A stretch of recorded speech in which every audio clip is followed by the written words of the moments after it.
શ્રી ગણેશાય નમઃ. મિત્રો, આપ જોઈ રહ્યા છો યુટ્યુબ આપણી ચેનલ આવું સત્સંગમાં આપ સૌનું સ્વાગત છે. મિત્રો, આ વિડીયોમાં આપણે સાંભળવાના છીએ શ્રાવણ માસની સપ્તમી તિથિનું વ્રત, શીતળા સાતમના વ્રતની કથા. શીતળા સાતમ તે માતા શીતલા દેવીને સમર્પિત છે. શીતળા માતા જે રોગ કષ્ટ પીડામાંથી મુક્તિ પ્રદાન કરે છે અને સ્વાસ્થ્ય સુખ પ્રદાન કરે છે.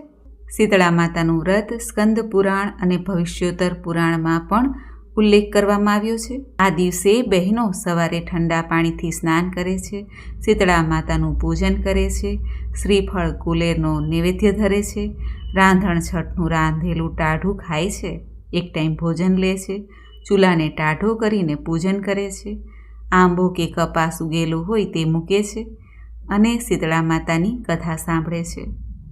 શીતળા માતા તે ગરમીથી થતા રોગને શમન કરવા માટે પૂજાય છે. શીતળા સાતમના દિવસે ચૂલો કે ગેસ સળગાવાતો નથી. આ દિવસે માતાજીની પૂજા મંદિરે પણ થઈ શકે છે અને ઘેરે પાણિયારા પાસે પણ કરી શકાય છે. બહેનો પોતાના સંતાનની રક્ષા માટે, નિરોગી કાયા માટે શીતળા માતાને પ્રાર્થના કરે છે અને શીતળા માતાની વ્રતકથા સાંભળે છે.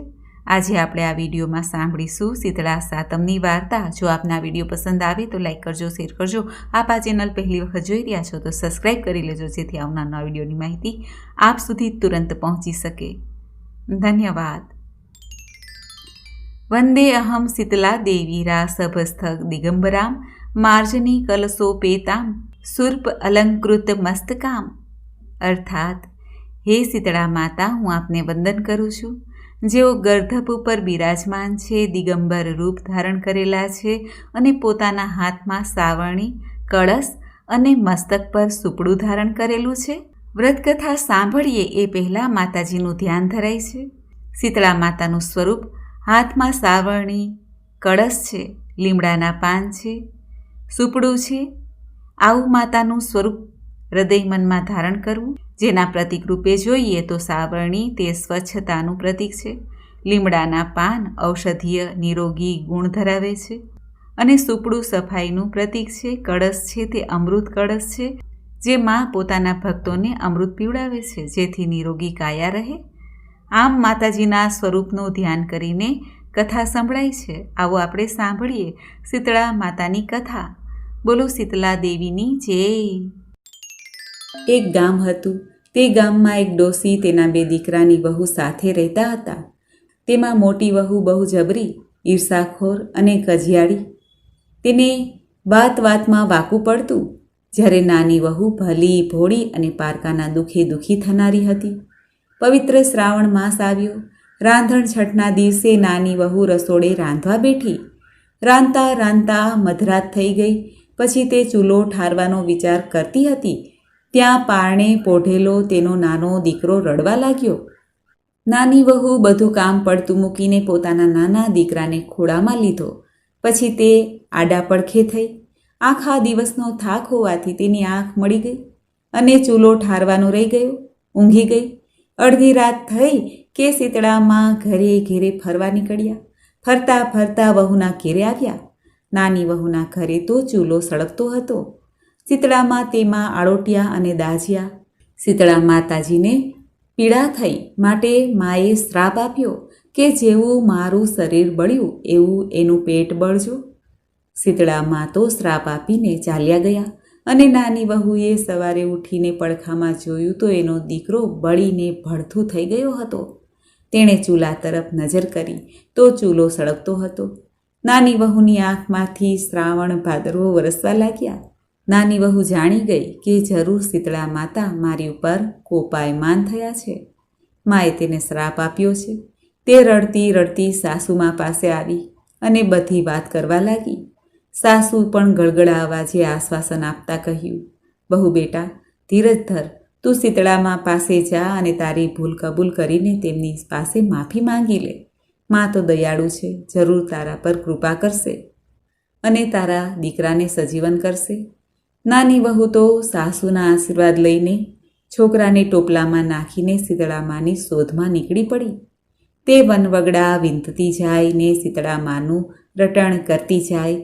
જય માં શીતળા, જય માં શીતળા, જય માં શીતલા. રસ્તામાં બે તલાવડી આવી. બંનેના પાણી ભળી ગયેલા. બંને છલોછલ હતા. કાંઠે પક્ષી બેઠેલા, પણ કોઈ પાણી પીવે નહીં. મનુષ્ય કે પશુ, પંખી કે પારેવા, જે કોઈ આ તલાવડીનું પાણી પીવે કે તે મરણ પથારીએ આવી જાય અથવા તો મરણના શરણે ચાલ્યો જાય. નાની વહુ તો તલાવડી પાસે જઈને ટોપલો નીચે ઉતાર્યો. પછી તલાવડીમાંથી પાણી પીવા ગઈ કે ત્યાં તલાવડીમાંથી અવાજ આવ્યો, બાઈ, તું આ તલાવડીનું પાણી પીશ તો મરી જઈશ, પરંતુ તું શા માટે રડે છે તે કહે. નાની વહુ બોલી, શીતળામાં મારી ઉપર કોપાયમાન થયા છે. તેમણે મારા દીકરાને બાળી મૂક્યો છે. હું તેમની માફી માંગવા જાઉં છું. ત્યારે તલાવડીએ કહ્યું, બહેન, તું અમારું એક કામ કરજે ને. તું શીતળામાં પાસે જાય તો અમારું પણ પૂછતી આવજે ને. અમે તો એવા શા પાપ કર્યા છે કે અમારું પાણી કોઈ પીતું નથી અથવા પી શકતું નથી, અને જો કોઈ ભૂલે ચૂકે પીવે તો તે મરણ પામે છે. નાની વહુએ તેમને હા પાડી. પાણી પીધા વગર જ તે માથે ટોપલો રાખીને રડતી રડતી આગળ ચાલવા લાગી. આગળ જતા રસ્તામાં બે લડતા આંખલા મળ્યા. બંનેની ડોકે ઘંટીના પડ બાંધેલા હતા. નાની વહુને રડતી જોઈને બોલ્યા, અરે બહેન, તારી આંખમાં આંસુ કેમ છે? ત્યારે નાની વહુએ કહ્યું, શીતળામાં મારી ઉપર કોપાયમાન થયા છે, એટલે તેમની માફી માંગવા જાઉં છું. ત્યારે આંખલાએ કહ્યું, બહેન, શીતળામાને અમારું પણ પૂછતી આવજે ને, કે અમારા કયા પાપને લીધે અમારા ગળામાં ઘંટીના પડ બાંધ્યા છે અને અમે શા માટે લડ્યા કરીએ છીએ. સારું કહીને નાની વહુ તો આગળ ચાલવા લાગી. થોડેક દૂર ગઈ ત્યાં એક બોરડીના ઝાડ નીચે એક મેલી ઘેલી ડોસી માથું ખંજવાળતી હતી. વહુને જોઈને ડોસી બોલી, અરે બાઈ, આમ હાફડી ફાફડી ક્યાં હાલી?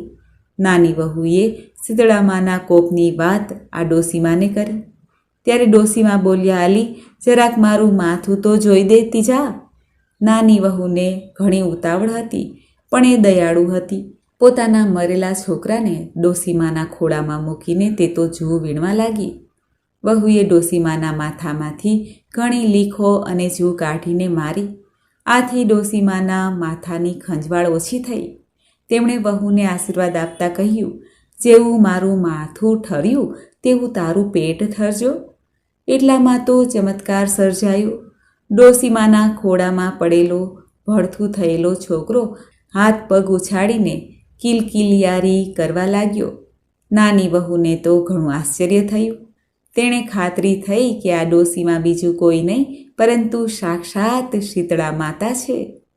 તે શીતળામાના ચરણોમાં ઢળી પડી અને બોલી, માં, મને માફ કરી દો. મેં તો તમારું શરીર બાળેલું, પરંતુ તમે તો મારું પેટ ઠાર્યું છે. તમને મારા લાખ લાખ નમન છે. ત્યારે અચાનક જ ડોસીમાની જગ્યાએ એકદમ પ્રકાશ પથરાયો. એની જગ્યાએ શીતળામાં ઊભા હતા. નાની વહુએ શીતળામાના દર્શન કરીને તેમની માફી માંગી. પછી નાની વહુએ તલાવડીના પાણી વિશે પૂછતા શીતળામાં બોલ્યા કે દીકરી, કયા ભવમાં તે બંને શોક્ય હતી. દી ઉગ્યાથી દી આથમ્યા સુધી લડ્યા કરે. કોઈને છાશ પાણી આપે નહીં, એટલે આ જન્મે કોઈ એનું પાણી પીતું નથી. પરંતુ તું તે તલાવડીનું પાણી ખોબામાં લઈને ચારે દિશામાં છાંટજે અને પછી તું પાણી પીજે, જેથી એના બધા પાપો દૂર થઈ જશે અને પશુ પક્ષીઓ તથા વટે માર્ગુઓ બધા તે તલાવડીનું પાણી પી શકશે. પછી નાની વહુએ પેલા આખલાના દુઃખની વાત કરી. ત્યારે શીતળામાએ કહ્યું, દીકરી, પરભવમાં તે બંને આખલાઓ દેરાણી જેઠાણી હતા. તે એટલા બધા ઈર્ષાળુ હતા કે આડોશી પાડોશીના કોઈ તેમના ઘેરે દળવા ખાંડવા આવે તો બંને જણા તેમનું અપમાન કરીને કાઢી મૂકતા. એટલે આ ભાવે તેઓ આખલા બનીને ડોકે ઘંટીના પડ બાંધીને લડ્યા કરે છે. તું એમની પાસે જઈને ડોકેથી ઘંટીના પડ છોડી નાખજે, જેથી તેમના પાપ નાશ પામશે અને લડતા બંધ થઈ જશે. આટલું કહીને શીતળામાં અંતર્ધ્યાન થઈ ગયા. નાની વહુ તો રાજી થતી પોતાના દીકરાને લઈને પાછી વળી. રસ્તામાં તેને પેલા બે આખલાઓ મળ્યા. વહુએ તેમને શીતળામાની વાત કરી અને ગળેથી ઘંટીના પડ છોડી દીધા. આથી બંને આખલા લડતા બંધ થયા. આગળ જતાં તલાવડી આવી. વહુએ તલાવડી પાસે જઈને શીતળામાની વાત કરી.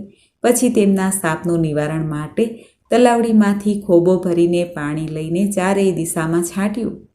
પછી પોતે તલાવડીનું પાણી પીધું. ત્યાં તો ચારેય દિશાઓમાંથી પક્ષીઓ પાણી પીવા માટે તલાવડીમાં આવવા માંડ્યા. પછી નાની વહુ તો દીકરાને રમાડતી રમાડતી ઘેરે આવી. તેણે દીકરાને સાસુમાના ખોળામાં મૂકી દીધો. સાસુમા તો પૌત્રને જોઈને, સજીવન થયેલો જોઈને રાજી રાજી થઈ ગયા. પણ આ દેખી જેઠાણીને મનમાં ઈર્ષા ઉપજી. સાસુએ પૂછ્યું, વહુ બેટા, આ બધું કેવી રીતે બન્યું? ત્યારે નાની વહુએ સઘળી હકીકત સાસુમાને કહી સંભળાવી. આ સાંભળીને જેઠાણીને પણ શીતળામાના આશીર્વાદ લેવાનું મન થયું. પછી બીજે દિવસે રાંધણછટ ક્યારે આવે તેની રાહ જોવા લાગી. પણ સમય જતાં ક્યાં વાર લાગે છે. ફરી શ્રાવણ માસ આવ્યો અને શ્રાવણ મહિનાની રાંધણછટ પણ આવી ગઈ.